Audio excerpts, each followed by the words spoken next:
স্বার্থের কারণে। কিন্তু যে মালিকের নুন খায়, যেই মালিকের আসমান বুক করতেছে, আসমান থেকে বৃষ্টি বুক করতেছি, যে মালিকের জমিন বুক করতেছি, যে মালিক আপনাকে আমাকে সকাল দুপুর রাত্র মজার মজার খানা সামনে হাজির করে দেন, বলে মালিকের যে সমস্ত নিয়ামত খাইতেছি, আর কত মানুষ এই নিয়ামত গুলো খাইতে পারে না, খাওয়ার সব কিছু সামনে আছে, কিন্তু খাইলেই মরিয়া যাইবে, রোগ বাড়িয়া যাইবে, বলে চাইলেও খাইতে পারে না। বলে 10 তলার মালিক হইতে পারে, কিন্তু সেখানে থাকতে পারে না, বলে শক্ত বিছানায় ঘুমানো লাগবে, নরম বিছানায় থাকা যাবে না, থাকলে রোগ বাড়বে। আছে না নাই? ও আল্লাহর বান্দারা, কোটি টাকার মালিক ভোগ করতে পারে না, এমন টাকা দিয়ে কি হবে? 5 তলার মালিক বাড়িতে থাকতে পারে না, ওই বাড়িতে কি লাগবে?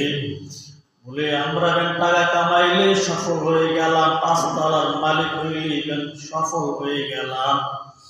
আমরা বুঝি জায়গা সম্পত্তির মালিক হইলেই সফল হয়ে গেলাম। আমি যদি বিভিন্ন গাড়ির মালিক হই, মনে করি চাইলেই সফল হয়ে গেলাম। ওর একটা ব্যবসা বাণিজ্য করতে পারলেই আমরা মনে করি সফল হয়ে গেলাম। না, এগুলো কোনো কিছুই সফলতা না। আপনার দেহের ভিতরে যতক্ষণ রূহ আছে, ততক্ষণ আপনি পুরোর মালিক দাবি করতে পারেন।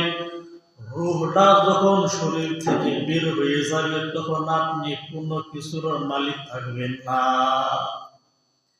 নিজের স্ত্রীর মালিক না, সন্তানাদের মালিক না, সম্পদের মালিক না।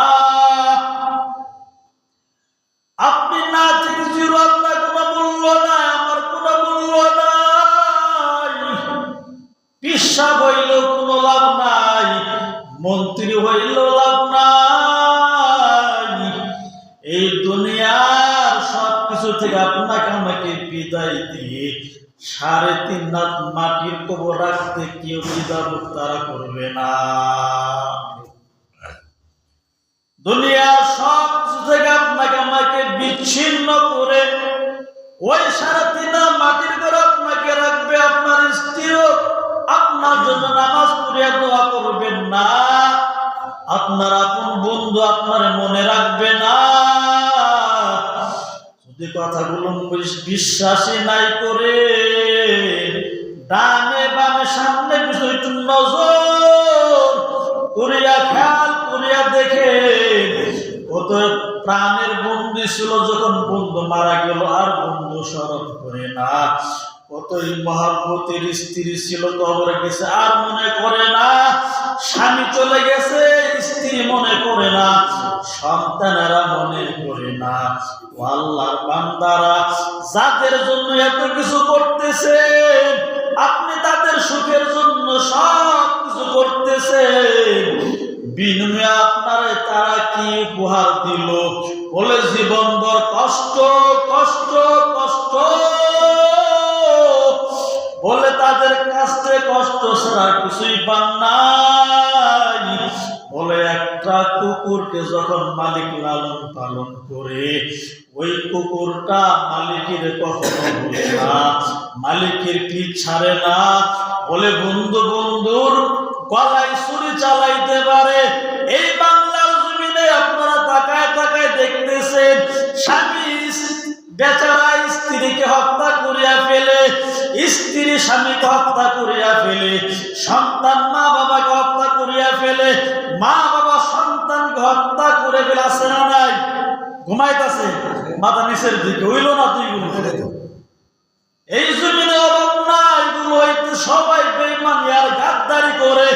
কিন্তু একজন মালিকের একটা পুরুষ একটা কুকুর আছে, ওই কুকুরটার মজার খানাও দেই না।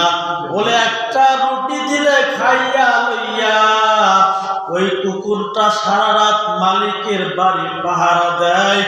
অচিন কোনো মানুষ আসলে ঘেউ ঘেউ রাত্রে বেলায় মালিক আরামে ঘুমায়, কিন্তু কুকুরটা ঘুমাই না। কারণ কি জানেননি? কুকুর মালিক চিনছে, যে আমি কুকুর আবার মালিকের সারিয়া কোথায় যাইব? আমার মালিক আমার খানা দেখ বা না দেখ, আমার মালিক তো আমার হেফাজত রাখবে, আমার মালিক তো আমার দূরে সরাইয়া দিবে না। এজন্য একটা কুকুর মালিকের সাথে বেঈমানি গাদ্দারি করে না। কুকুর মালিক চিনল, কিন্তু আমরা সর্বশ্রেষ্ঠ উম্মত হইয়া আল্লাহ তাআলার দামি বান্দা হওয়ার পরে আমরা আল্লাহর আদরের মহব্বতের বান্দা হওয়ার পরে আমরা আমাদের মালিক, আমাদের মাসুক আল্লাহকে এখন পর্যন্ত চিনতে পারি নাই। ঠিক কিনা বলেন? অথচ মালিকের সব কিছু ভোগ করতেছি, মালিকের চিনতে পারি নাই। তারপর আমার আল্লাহ বলে আমি তোর হায়াতের সময়টা দিয়ে রাখছি মৃত্যুর আগ পর্যন্ত, এর আগেও যদি আমি আল্লাহর কাছে ফিরে আসো